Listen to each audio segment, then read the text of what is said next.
Good morning and good afternoon po sa inyo lahat dyan na landscape. Ayan, nag-share ko naman po sa inyo yung gagawin natin na magpapaugat po tayo ng monstera. Ayan na po mga ka-landscape, bali na po putol na po tayo ng mga Ano lasa? Hindi dahon. siya live. Bali ano po kasi mga ka-landscape, yung paugatin po natin dyan, yung pinagtutubuan ng mga dahon, doon natin siya puputol sa katawan. Bawat dahon po tayo puputol sa ilalim. Yun po kasi yung paugatin natin. Yan, ganyan po magputol ng paugatin na laman na monstera. Ayan. Bali ano lang mga ka-landscape, sa baba ng dahon o sa baba ng tangkay.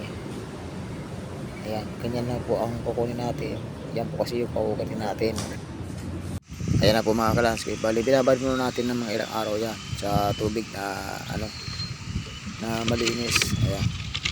Bali pinabad po natin ng ng mga 15 days. Ayan po, bali tumubo na po yung ugat niya. Ayan, ganyan na po mga ka-landscape, pa-discarte niya kung paano magpaugat.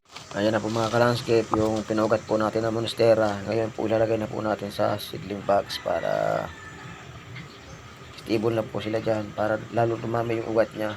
Ayan, ganyan na po mga ka-landscape ang proseso niyan kung paano magpaugat ng halaman ng monstera. Ayan, after po may ugat na, ilalagay na po natin sa seedling bags para very good na sila.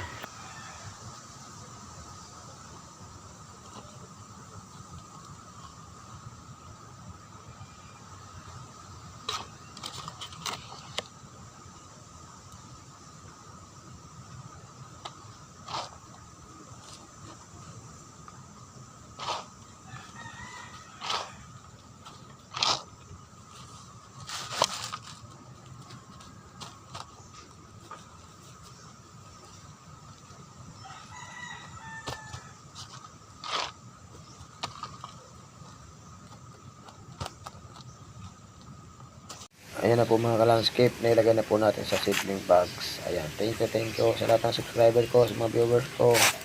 Maraming salamat po sa inyong lahat. Bye-bye na po.